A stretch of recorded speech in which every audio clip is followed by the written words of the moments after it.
The big winner of the NCAA tournament is the NCAA. Because while there's a very small chance of any particular team winning in a particular year, there is a 100% chance that someone will win.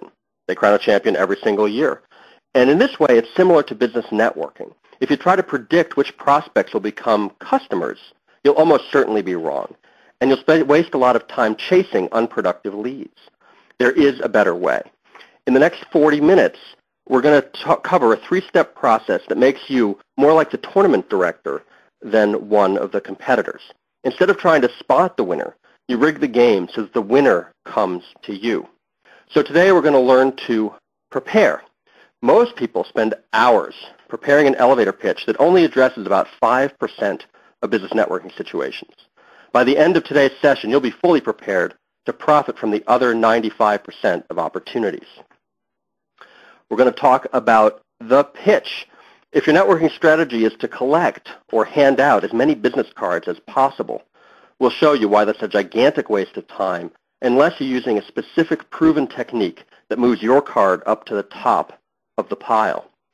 And profit. It's a little known secret that showing up for a networking event only gets you 10% of the benefit. The rest is all in the follow-up. And we'll show you a more effective follow-up technique that makes your prospects eager to take your call. I got a great question from a client recently. Per your marketing of this program, what is the biggest mistake that people make at networking events? And I will say that the biggest mistake that people make while business networking is assuming that they are there to meet prospects. In fact, what you want to do is meet people who can prospect for you. Because trolling for prospects makes business networking more like cold calling. It's no wonder that so many people's eyes glaze over, and no wonder that so many professionals think that networking is a waste of time. But I like to think of business networking as hanging out with friends. You're developing relationships that lead to leads. I met a guy named Tom several years ago through a couple of different networking groups and local chambers. And we chat from time to time. We go to a Red Sox game occasionally, and we team up occasionally at trade shows as well. And he recently referred me, remember I've known him for several years, he recently referred me in as a speaker to a networking group. And that gig has since turned into about half a dozen other speaking engagements and dozens of clients. Tom has never been a customer, and he probably never will be. Instead, he's a really important member of my trusted advisor network. I never would have predicted that he or that referral would be a watershed event.